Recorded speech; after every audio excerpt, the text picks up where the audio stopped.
Everybody, we're happy to have you here with us this morning. I see we've got a couple of superintendents' names I recognize that are over in the attendee list. So Tristan will happily move you over if you let her know, those of you who are superintendents, to be in this discussion.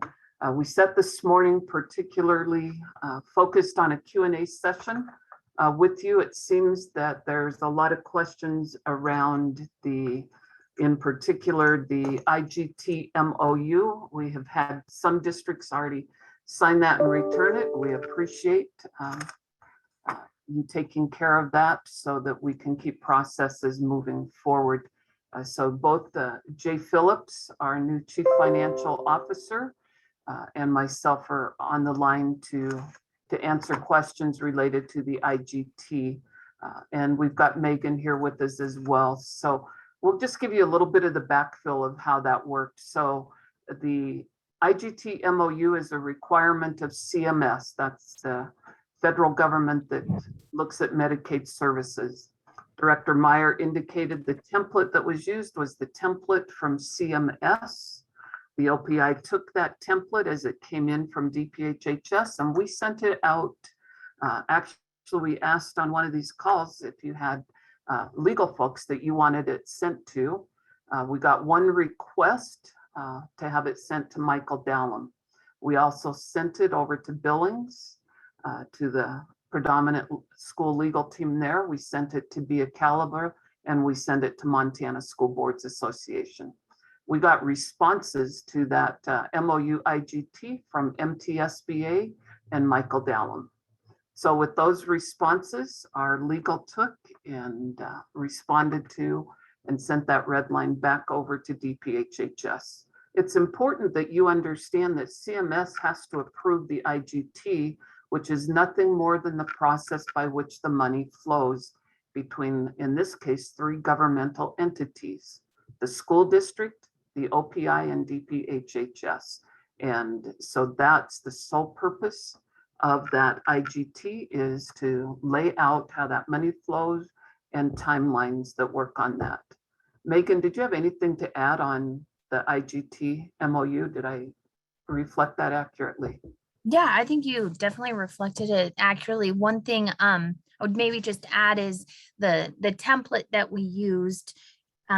It was advised to us by CMS to use a template of an existing IGT program that we have in the state. So we used kind of the shell from our the county nursing homes. And so we have a long established IGT to help fund county nursing homes. And so we use that template at CMS's direction. And then, yeah, OPI and I work to put in the CSCT components in the process, but I would also be happy to answer any questions. Thank you, Cheryl. You bet. Jay, anything to add at this time before we just turn it over to the superintendent's questions so we have a good Q&A session? Yeah, thank you, Deputy Allen. So just one real quick update is that we're going to actually be, OPI is working to update our accounting guidance. So if anybody goes out to our website and does look for that document, it will not be available because we are going to be working and hopefully have something out by the end of next week. Once we get that completed, we will let everybody know. We've got a couple changes that are going to be coming to the process that I'll actually wait to go over that until we actually have our accounting guidance finalized and available. But there will be more to come. But I will say that just initially up front, some of the changes OPI is looking at is directly related to and addressing some of the concerns around some of the administrative components of the IGT process. And so I'd say the changes we're making are going to be very positive. And so again, we'll have that new guidance out to you guys shortly. Thank you.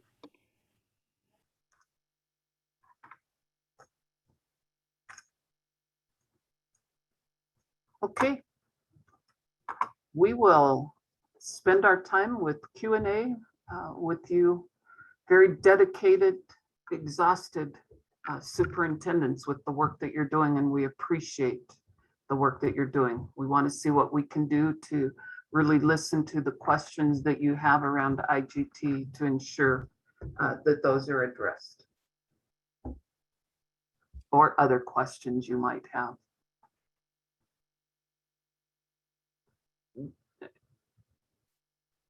John, we love your Cheryl. holiday sweater too. John Thank Conan, you. that's a gorgeous holiday sweater. There might be, my business manager is also on on here. Her name is also John Conan, so you can see that there's a couple of us. No one has the best sweater on like me today, I see. So thanks, Cheryl, for having us, and Tristan for sending out this information. We definitely are trying to move forward as best we can with setting up Aware. We have not had a team for 2 years, and so we have some great candidates.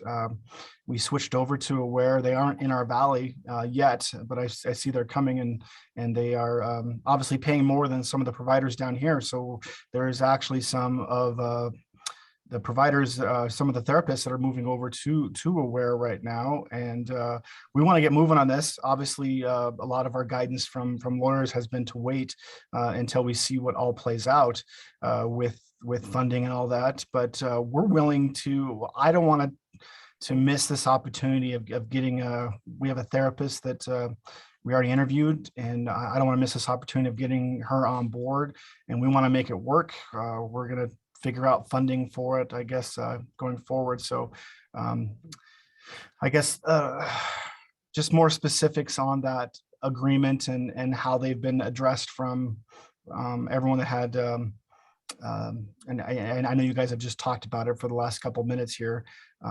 Just wanting to make sure how that is going to play out for our agreement with Aware. If you could kind of walk us through maybe that, I guess that process one more time, of getting that MOU signed with the state, and what are some hurdles we need to be aware of. So let's tackle that. Jay, do you want to start on the IGT process? I know we've got Director Meyer with us as well as Megan. So let's see if we can't get this really clear in their minds of what that looks like. Okay, thanks, Cheryl. And then, yeah, so I guess what I'll address is, again, with some of the concerns with the IGT process and some of the documents that we OPI had been discussing that needed to be submitted for support. After some discussions this morning with Deputy Allen and myself, I'm going to share my screen here real quick. There's actually 3 pieces that, hold on here. Sorry, guys. Can you guys see that workbook? Is that up? Okay. So, yep. So again, the part of the problem again was, some of the concerns was with what's actually being required for submission during the IGT process. And so the process itself isn't going to change, where DPHHS will notify OPI for the month's claim submissions what each one of the providers' match obligation is for that month. OPI will still continue to receive that and send that document out to the schools, so then they know what the amount of match that they need to submit into OPI to go through the IGT process. Going out to the schools, once you've received that actual match report, the documents that OPI is going to request is, one, we will need a copy of your negotiated contract with your third-party provider. And then in the event throughout that year, if there is a revision made to that negotiation, OPI would like to have a copy of that as well. Initially, when we talked about this, we were going to request that up front. I think that we've come to the consensus that it's okay that if once you have that available, you can send that into OPI, but it will not be required upon the submission of your first match payment to OPI for the IGT process. The secondary piece that we're going to still continue to request is going to be that accounting printout from your system. And again, this is just a simple report that we're requesting. It doesn't need to have any actual detail outside of really reflecting that the amount that was being submitted, so it'll tie to that claim submission. So again, we'll say $35. And then also that accounting report will show that it actually comes from a non-federal source. And so there has been some discussions about what actually that report looks like. And so OPI is going to talk a little bit about, the differences in reports that schools may have. But I just want to say that, for your clerks, and this will be a discussion we'll have with them in our next meeting as well, is that the OPI is not talking again about a great detailed report. It just should be really kind of like a one-line item report that shows here's the fund that it came from, and then here's the dollar amount. Okay. There was initially some discussions about submission of an invoice from that third-party provider. We've determined that I think that with that negotiated contract, a copy of that'll be sufficient for us to verify what the actual agreement is between the third-party provider. And as we receive the reports from DPHHS, we'll be able to do kind of a soft calculation and verify that it meets our expectations based on that contract. And so the invoices won't be required. The other piece that we will have still is that there is that certification form we had discussed that we will still have you submit. Difference being that the form itself will not have any of the other previous boxes in there. And I don't know the superintendents how involved you guys were with or participated in some of our conversations and saw the previous version, but really it's just going to be a matter of your authorized official, which I would assume is the superintendents, will sign off on the certification that for what is being submitted to OPI to meet that match is actually coming from a non-federal source. And so we'll just ask for certification of that. And then on the first certification submission, the one thing we will still request is that initially we had talked about kind of making the identification of what we call direct costs. And so those are any costs that you are to incur at the school level for providing CSCT services. And again, that would be primarily more like things that your accountants would use, the project reporter codes to identify like certain personal services costs or other operational costs associated with that program. What we're going to request instead is that in your initial certification that you can submit a document that identifies all of your, we'll call it in-kind expenditures or non-direct for that entire year. So your staff could just sit down and they can actually annualize and identify those costs one time, submit that to OPI, and we'll use that for the submissions to net against for the submissions throughout the year. My staff will actually do some reconciliations and document what's being submitted and track so that in the event that it gets to the point where a school, for those identified costs that they've submitted to us, it gets to where you're going to maybe exceed what's been identified, then my staff will reach out to yours and we can have discussions about submitting something revised or what the next steps would be for that. So, and then of course the last thing would be is with that packet, we would also ask that your clerks include a warrant. At this time, I will say that I don't have established a system to do an ACH. I am in discussions with one of our vendors here at the state level that for other agencies actually administers the submission of ACH payments. In talking with them initially, they've actually conveyed to me that they would have the ability to do the ACH, but then also for some of these documents that we're requiring that you could actually do like a PDF file upload. And so then it would actually cut down on any of that mail time for getting that check to us. I know that that's been a concern that, the 10-day window that we've initially established for completing that, I know in Montana now with, depending on where you're at, the mail actually can go to another city before it goes to the one that its final destination. So that has drawn some concern on the timing of that. So believe that if we can get that ACH up and running, again, my goal is to have that up before the January payments go up. If not, I would say latest would actually be for those February claim submissions. So again, I think the process itself, again, some of those concerns about the administrative burden, we have reduced the amount of the ask of the supporting documentation, which should hopefully make less burdensome on your guys' staff. So, and again, we will work to enhance our accounting guidance to reflect some of the changes and the requirements of the documentation, but then we'll also be providing some additional information as well for the booking of the activity itself. So. Thank you, Jay. So, John, follow up? yeah, sorry. Can I do a follow-up? Thank you. Yeah. Thanks, Jay, for that explanation. I'm guessing from listening to you, one of the biggest changes I guess that I like is the fact that we're not having to list every single thing every single time we meet, but it's more annualized on those costs, which is honestly still going to be hard to try to get all that to get our match back. But I think annualized, I think will help that and help speed that up. It definitely the tracking piece for a business manager and myself, or what we do with CSCT. I just think having been in a school where we had 3 CSCT teams in our school at one time, and tracking all that would have been enormous. And I can't imagine some of these bigger districts that have more teams. We only have one team possibly coming on. So going with those annualized costs, I think is a positive move that way. So thank you with that. Thank you, John. Appreciate that.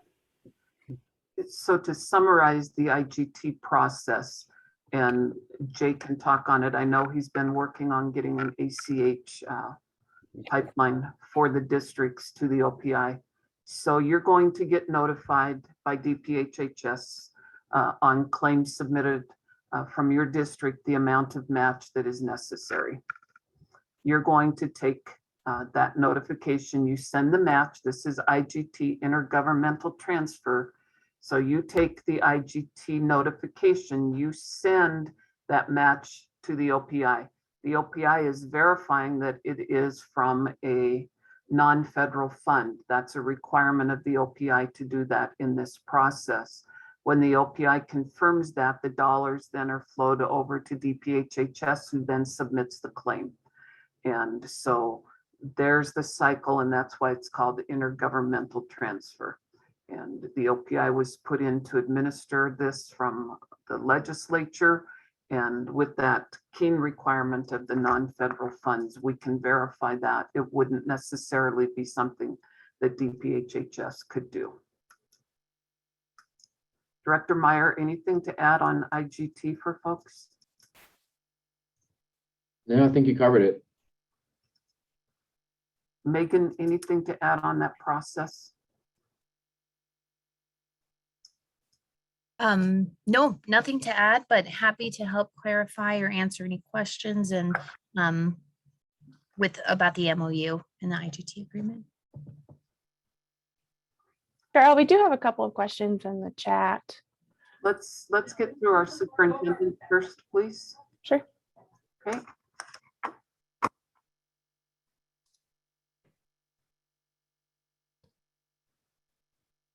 Is this time for a question? I'll ask one. This is superintendent question Yeah. time.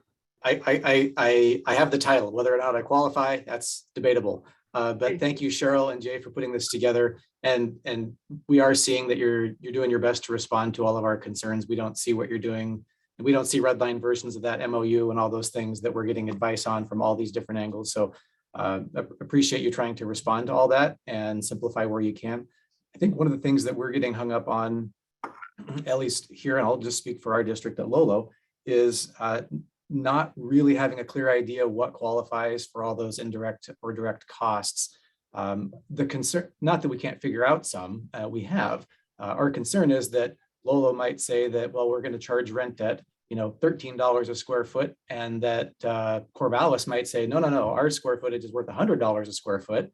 And those discrepancies, my concern is that that's going to lead to some audit challenges down the road, and not having any kind of consistency with how districts are creating their match. I mean, I can work a spreadsheet to make our full 35%, but I don't know if it's comparable to what other districts are doing. And I just feel like that leaves us hanging out there a little bit from a liability standpoint.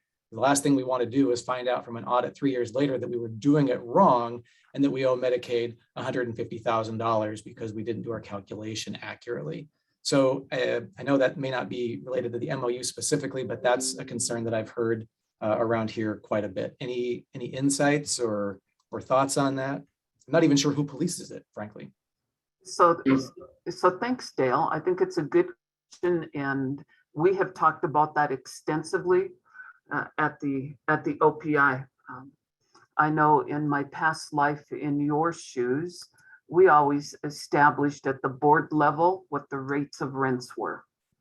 And because every local school district is working within the context of their community and their district and what's the value in their district, we've been very intentional not to say this is the value of your square footage, because your square footage value in Lolo may be different than square foot value is in Broadus. So what we've really worked to do is to say those are local decisions, and we do not want to have the OPI saying this is the value for it.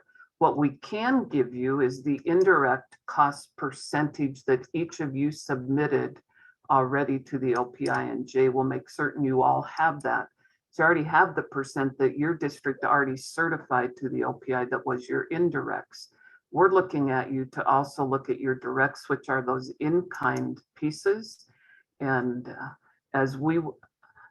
I'll just be really blunt. We have had conversations around certified public expenditure with DPHHS through this process. That's what you're all familiar with, because that used to be the model. You didn't have to worry about coming up with the hard match dollars. So what we're really striving to do is have you really think about what are those direct and non-direct costs that you have, so we can actually start getting an analysis if we determine in our education world that we want to pursue a certified match, that we've got a foundation from which to work. That's what got disqualified. My understanding is because our indirects were not, or our in-kind or soft match wasn't specific enough, and there's a whole slew of protocols we go through, and we'll save that for another time. But you determine that, because your local community has different costs than someone else's. And Dale, this is Adam Meyer from DPHHS. And one thing, just to give you, I think, some peace of mind, is that one of the benefits of the IGT model is that the accounting things that you're asking about, right, the indirect cost, none of that's relevant for purposes of Medicaid or IGT.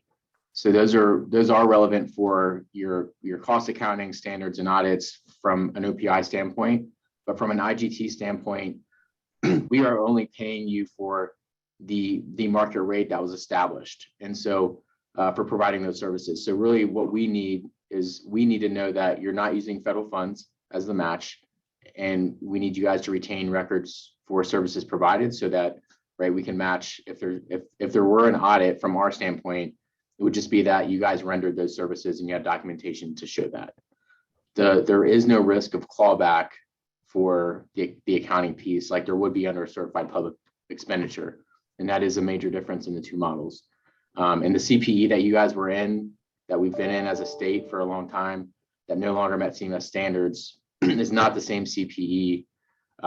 It would be much more than what you're being asked to do from an accounting and auditing standpoint. So hopefully that gives some comfort in that your clawback isn't, you may have an audit finding or something like that from an education standpoint, but not from a CMS standpoint where you would be subject to clawback. Right. So he's talking about the federal side, not the state side in that. So we appreciate that. Thanks, Director. Yeah, thank you. That's both very helpful. What other questions do you have?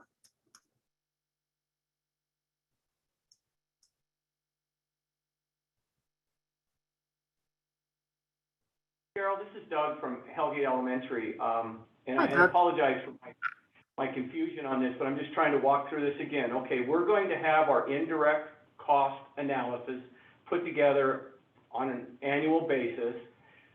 But at some point, there is going to be a set amount of money that we are going to be sending to OPI as part of our match that's not from federal funds, correct? That's correct. And do you want that amount based on what we believe will be the annual amount of our match, or is it a monthly contribution? So that is most likely in a monthly contribution. I see Megan nodding her head. I'll turn this over to her to talk about that cycle of billing. Okay. Yeah, thank you, Cheryl. Hi, Doug. Yes, the monthly contribution of like the hard match, the cash that school districts will be sending to OPI that will then be sent to the Medicaid agency, are going to be based on claims utilization. So for example, if we use the month of January, we will look at all of the CSCT claims for the month of January for the enrolled provider, the school district, and calculate the state share of that Medicaid payment. So it's, roughly 35%-ish normally. And so if it's $100, we will send you through OPI, through Jay's group, a notification that your portion of your state share portion is $35, which will be sent to Jay. Jay will submit it to the Medicaid agency. And then at that point, DPHHS will release your claims for payment at the Medicaid reimbursement amount, which would be the full $100. And we have, because of our claim system and our claim cycles, the dates vary just a little bit every month in order to get a complete cycle. And so we have created a calendar for school districts to utilize that you can give to your clerks, that for every single month, kind of lay out, this is the last day of the claim cycle. And so this is the day you would expect to get your state share amount. And then this is the day that would be, 10 days. And we hope that that will be a helpful tool for your clerks and your school districts. Does that answer your question, Doug? Absolutely. Appreciate Okay, it. thank you. And then, sorry guys, this is Jay. So just real quick, Doug, what Megan was talking about, what we'll have available. DPHS did a great job of putting this together, but again, this is the schedule she was referencing that we'll send out, make sure everybody has, that outlines like the claim period, the date, the reports will actually go to OPI, and then the 10-day window for the school's business managers to process, and then the timeline for DPHHS and OPI to actually complete their portion of it as well. So we'll make sure that this is available for everybody as well. But I just want to give you a quick view of what that looks like.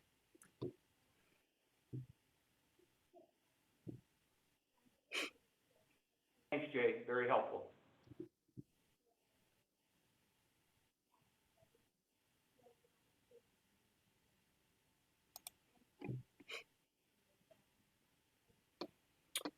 Okay, so other questions? It looks like we're kind of coming up to the end of our time here. We actually got to jump off because we're going to meet with the business manager and clerks next. Hey, Jay, let me actually interrupt just really quick. Okay. Dre O'Donnell sent me a message question. So I'll just read it out loud real quick and then we can jump off for the next meeting. But so she asks, if our in-kind match changes over time, are we able to update our annual cost documentation? Example, right now we have one therapist on site, but we could have up to 2 therapists and 2 behavioral therapists at one time if YBGR hires more employees. Great question, and absolutely. I mean, when you guys actually submit that initial document, that presents those annualized costs, we understand that's just a projection. Things can change, so at any point in time, if you feel like you want to submit a revised version, that is welcomed. So.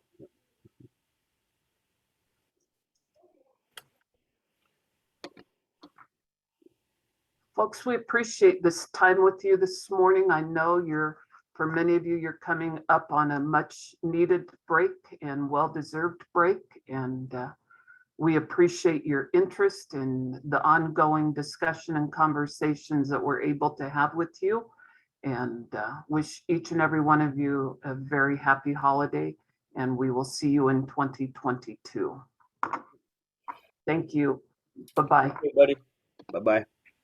Thank you.